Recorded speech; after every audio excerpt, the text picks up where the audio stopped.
मैं पाई मेहर महबूब की, मेरे जीव के यही जीवन। दई प्रदक्षिणाति घनी, करो दंडवत प्रणाम। सहु साथ नाम मनोरथ पूरजो, मारा धनी श्रीधाम। मन नाम मनोरथ पूरजो, मारा अनेक बार। वारने जाए सुरेंद्रावती, मारा तमनाधार। सतगुरु मेरा श्याम जी, मैं नीस चरने रहूं। सनमंध मेरा याहि सो, मैं ताथे सदा सुख लहूं। सनमंध मेरा याहि सो, मैं ताथे सदा सुख लहूं।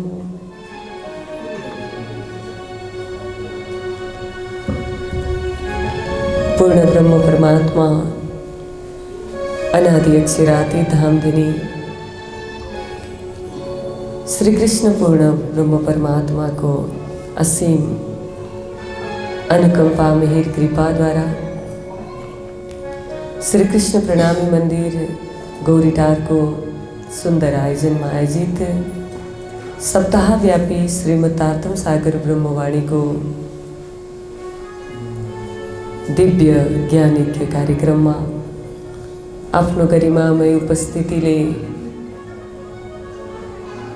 यो कार्यक्रमलाई सुंदर बनाई आशीर्वचन को साथ में हाम्रो आत्मालाई तृप्त बनाउन पाल्नुहुने परमहंस पीठ नवतन धाम का गादीपति श्री 108 बाबाजी अमृतराज महाराज जी, मधुर मधुर संगीत को धुनले हामीलाई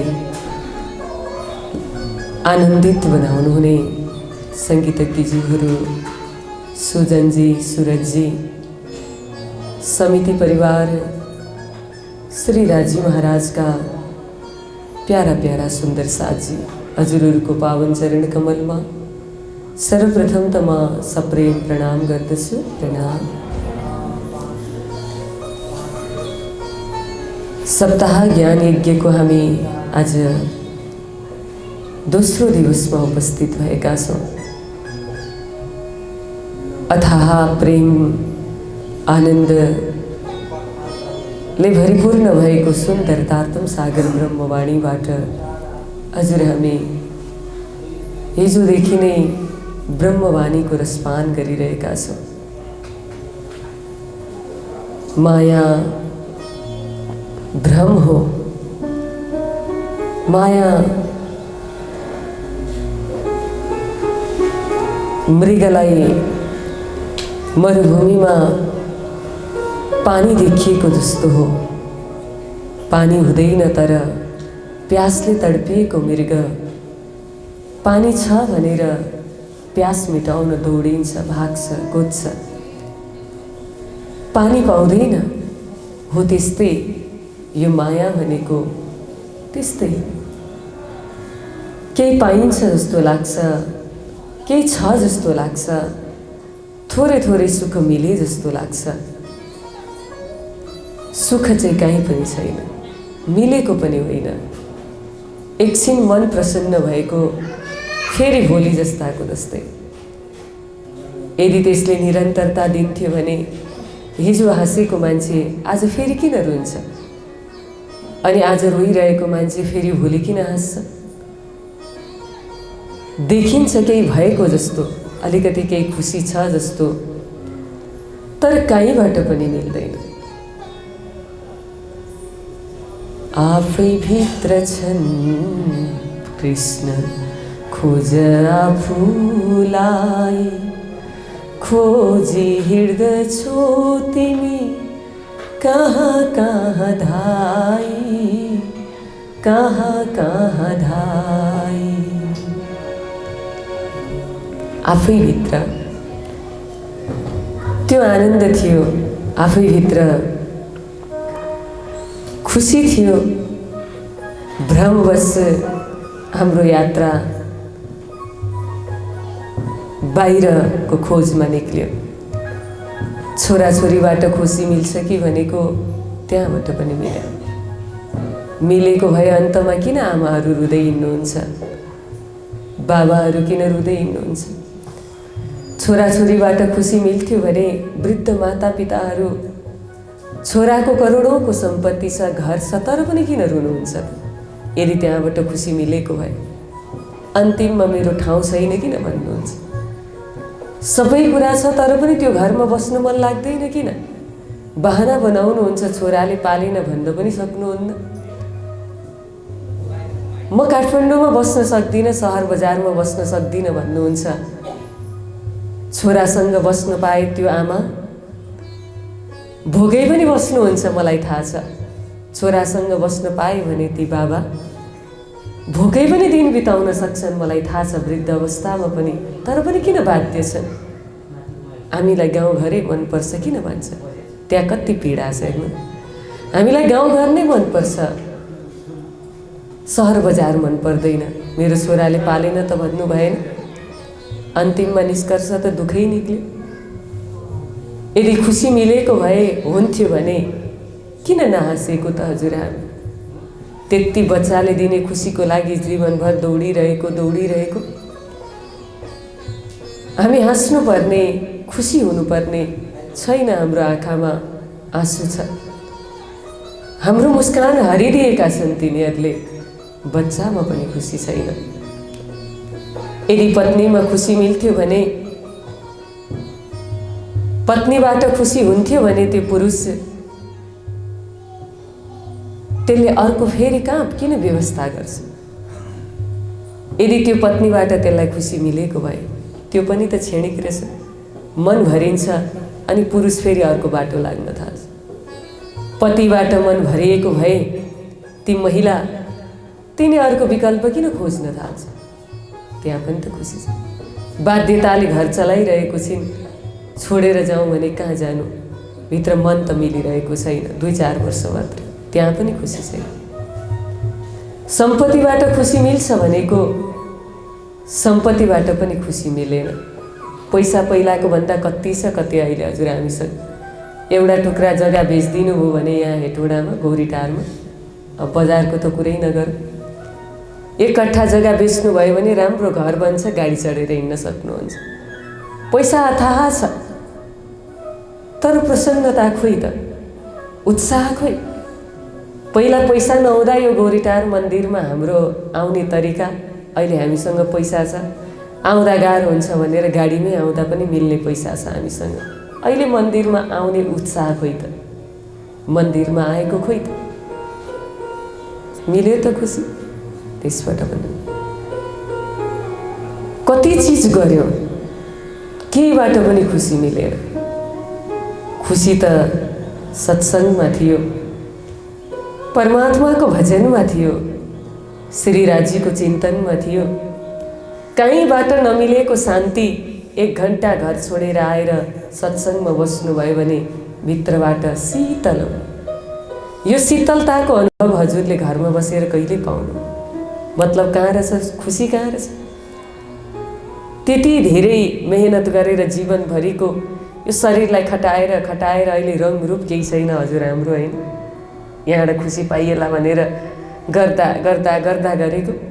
आज खुसी लिनको लागि सन्त चरणमा जानुपर्छ, खुसी लिनको लागि गुरुजनको पासमा जानुपर्छ, खुसी लिनको लागि मन्दिरमा गएर सत्सङ्गमा बस्नुपर्छ। तब मात्र मन प्रसन्न हुन्छ।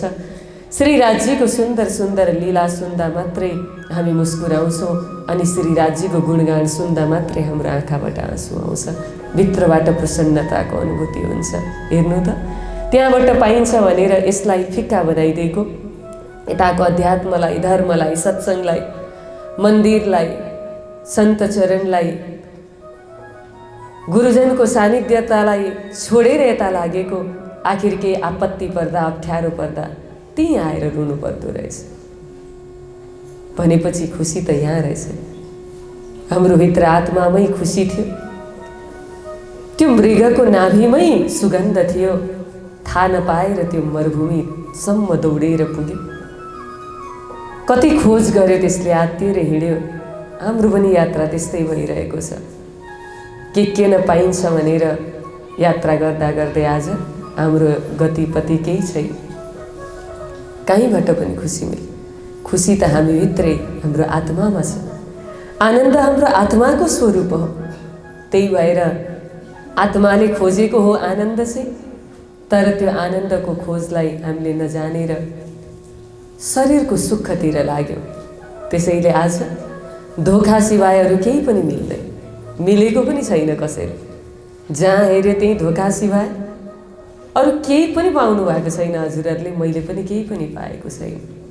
सबैले हामीलाई ठग्न मात्रै खोज्छन्, सबैले हामीलाई लुट्न मात्रै खोज्छन्। हामीबाट सबै कुरा पाउँछन् अनि पाएपछि हामीलाई छोडिदिन्छन्। यो संसारको रीतिरिवाज हो। यहाँ यही मात्र मिल्छ। हाम्रो आत्मा आनन्द स्वरूप हो। त्यो आत्मालाई यो भ्रमबाट, यो मायाबाट निकाल्नु छ।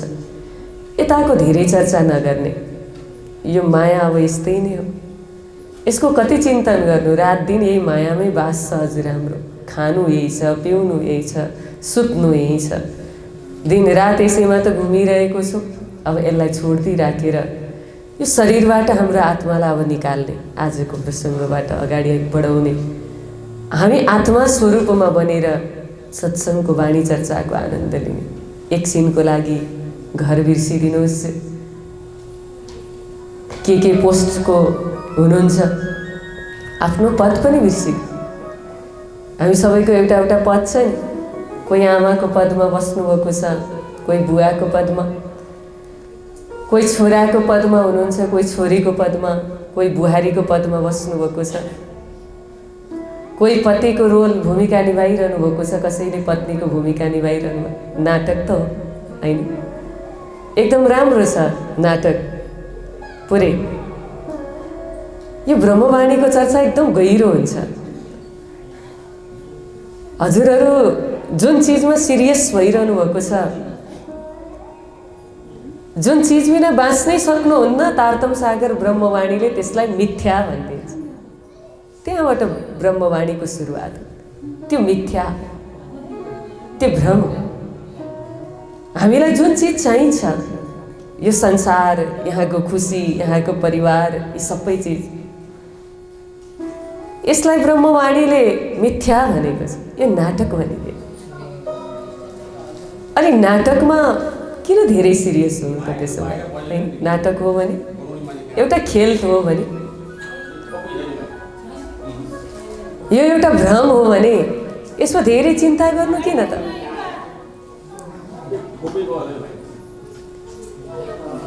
चिन्ता किन गर्नु? चिन्ता गर्ने जरुरी नै छैन। नाटक आजदेखि हजुरहरू, मैले त उहाँलाई देखेकै छैन, हजुरहरूले कसरी देख्नु? मैले त देखेकै छैन। आजदेखि हजुरहरू अब घरको सबै कार्यक्रम गर्ने, तर नाटक सम्झेर। के नाटकको रोल छ हजुरहरूको राम्रोसँग निभाउनु।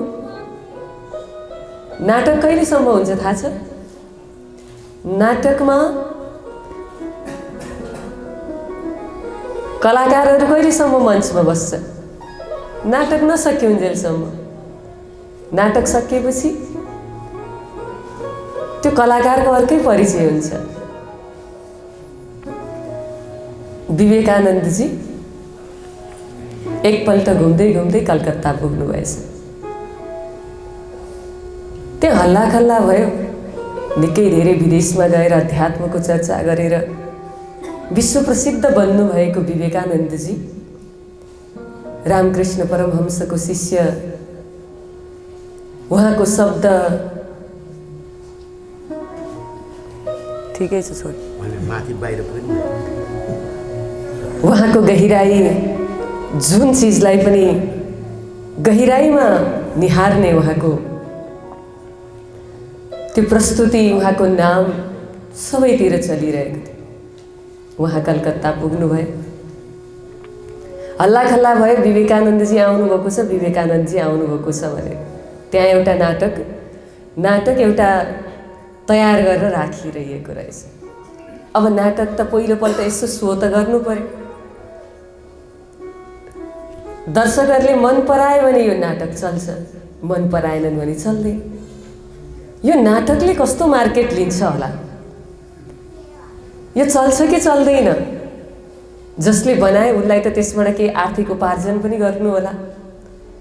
उसले विचार गर्यो विवेकानन्दजीलाई यो पहिलोपल्ट यो नाटक सो गर्ने क्रममा, हिजो हाम्रो मन्दिरको पहिलो उद्घाटन गर्ने क्रममा मुख्यमन्त्रीजीलाई बोलाइयो। पूज्य महाराजजी नौतन धामबाट आउनुभयो। उहाँहरूले पनि विचार गर्नुभएछ, सद्गुरु महाराज की। ठिकै हो, बाहिर आवाज गएको छैन भन्दै हुनुहुन्थ्यो। बाहिर आवाज गएन भने झन् राम्रो नि त, यहाँ भित्र आउनुहुन्छ। मैले हजुरहरूलाई हेरेर सत्सङ्गको चर्चा गरेको र नहेरिकन गरेकोमा निकै फरक। अघिपछि नहेरे नि यो सत्सङ्गको बेलामा मलाई हजुरहरूले हेरेर सुन्नु र नहेरेर सुन्नुमा निकै फरक पर्छ। अब केही सत्सङ्गको साँच्चै आनन्द लिन मन लागेको भने भित्र आएर बस्नु हुँदा ठाउँ छ। बाहिर आवाज नपुगे पनि टाइमिङ बताइदिएको छ निमन्त्रणा कार्डमा, खासै फरक पर्दैन। भित्र आउनु हुँदा हुन्छ, गएन भने पनि इच्छा हुने दौडेर आउनुहुन्छ। यहाँभित्र वाणी चर्चा हुँदैछ, बाहिर बात गरेर बस्न सकिन्छ त? सकिन्छ त? घरमा पाहुना आउनुभयो, भित्र बस्दै गर्नु, म घाँस काटेर आउँछु भन्नुहुन्छ त? जय साहब घरमा आउनुभयो, हजुर भित्र बस्दै गर्नु, मेरो हेटौडा बजार जाने काम छ, तातो पानी चियाहरू त्यही ग्यास राखिदिएको छ, बनाएर खाँदै गर्नु, म हिँडेँ भन्न सकिन्छ त? ज्वाइँ साहबसँग गर्ने जति व्यवहार त्यति मात्रै गर्दै पनि हाम्रो धामधनी खुस।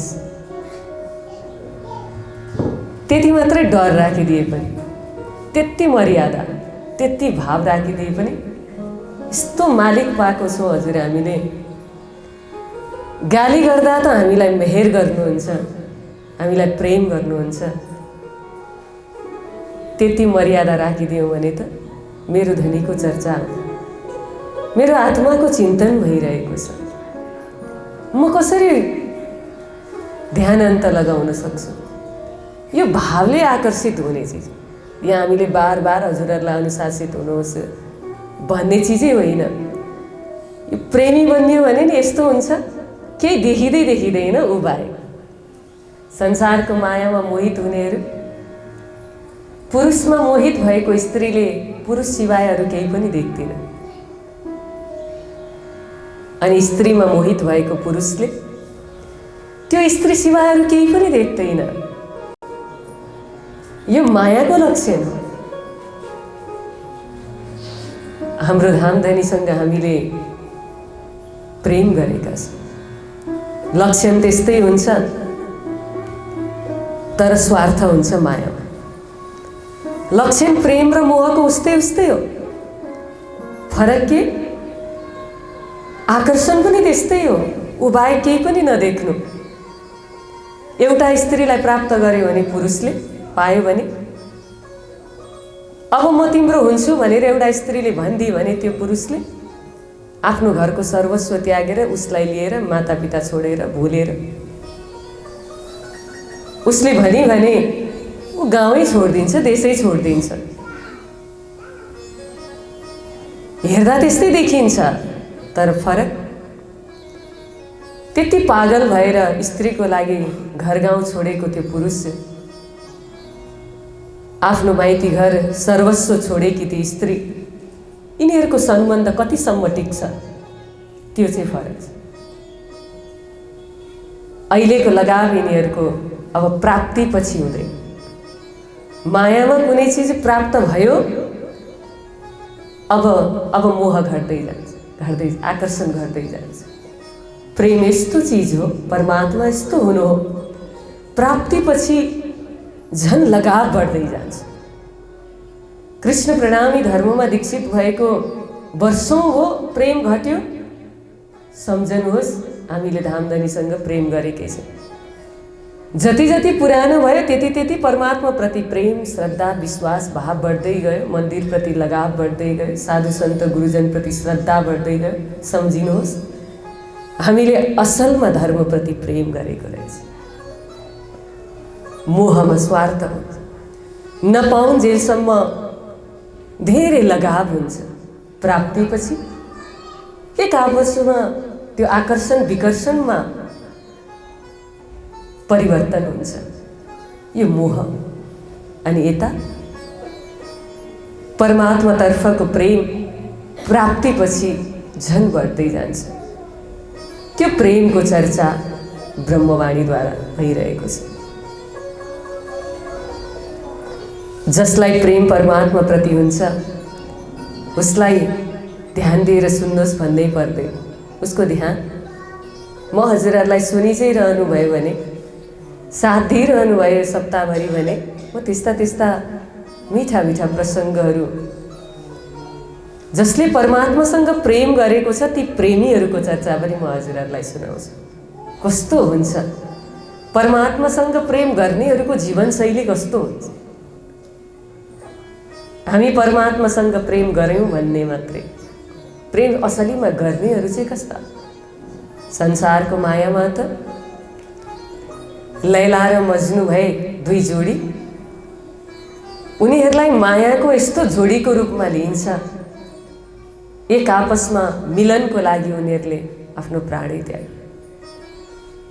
लैलामा पागल भएको मज्नु मरुभूमिमा भड्किरह्यो, दौडिरह्यो। घर परिवारले विवाह गर्नको लागि सहमति दिएको छैन, लगेर मरुभूमिको खाडलमा लगेर मज्नुलाई मर्ने अवस्थामा लगेर छोडिदियो। तर पनि कता कताबाट त्यो लैलाको आकर्षणले उसलाई बचाएर लिएर आयो। ऊ लैला लैला भन्दै मरुभूमिमा दौडिरहेको छ, कुदिरहेको छ। लैलाको पछि लाग्दा लाग्दै एउटा स्त्रीको पछि लाग्दै आफ्नो प्रेमिकाको पछि लाग्दै त्यो मरुभूमिमा पागल बनेर कुदिरहेको त्यो मज्नु जाँदै गर्दाखेरि एउटा मुस्लिम धर्ममा दीक्षित भएको एक सदस्य, एक व्यक्ति रहेछन्। तिनको ठिक्क नमाज अदा गर्ने, खुदालाई याद गर्ने बेला भएछ। उनी माथि आकाशतिर हेरेर, खुदालाई हेरेर, रुमाल ओछ्याएर घुँडा टेकेर खुदालाई हेर्दै रहेछन्। ती मज्नु लैला लैला भन्दै कुद्दै दौडिँदै आसक्त हुँदै जाँदै गर्दा तिनको रुमालमा टेकेर गएछन्। ती मज्नुले खुदालाई याद गर्ने पवित्र रुमाल हुन्छ उनीहरूको एउटा, त्यो रुमालमा टेकेर उनी गएछन्। उता जान्छन्, दौडिँदै जान्छन्, त्यो रुमाललाई टेकेर फेरि दौडिँदै यता आउँछन्, फेरि दौडिँदै उता जान्छन्। होस हवास केही पनि छैन। त्यो प्रेमिका मात्र नजरमा आउँछ मज्नुको। त्यो जो मुसलमान एउटा भक्त थियो, खुदाको भक्त थियो, बन्दा थियो, त्यसलाई खुब रिस उठ्यो। म मेरो खुदालाई याद गर्दैछु, त मैले खुदालाई याद गरेको ठाउँबाट अगाडिबाट एक त हिँड्ने अनि मेरो रुमालमा टेकिदिने भनेर 2-3 पल्ट यात्रा गरेपछि त गाली गरेर त्यो मज्नुलाई पक्रेर त्यसले खुब झपार्यो। त्यति बेला ती मज्नुले, ती प्रेमीले भने, म एउटा स्त्रीमा पागल भएको, म एउटा लैलामा पागल भएको, स्त्रीमा पागल भएको एउटा प्रेमीले, एउटा स्त्रीमा पागल भएको प्रेमीले मैले केही पनि देखिनँ, त खुदामा पागल भएको प्रेमीले मलाई देखिस्।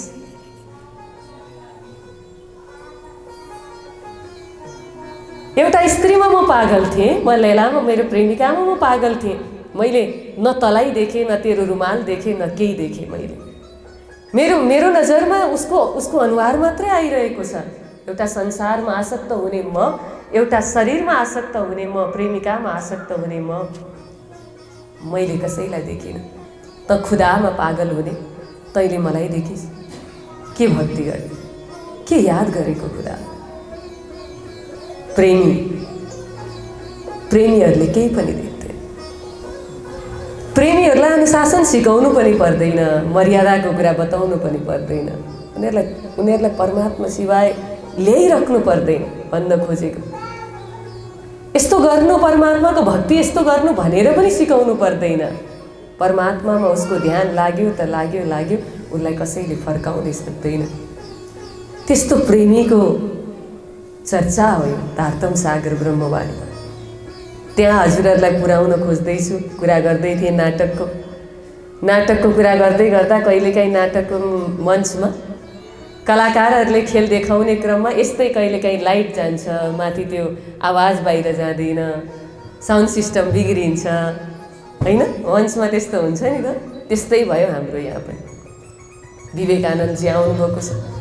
यो नाटकको पहिलो सो गर्नु छ, पर्दा खोलेर उद्घाटन गर्नु छ। नाटक देखाउने कलाकारहरू तयार छन्, भित्र एकदम सजिएर रहेका छन् आफ्नो भूमिका निभाउनको लागि।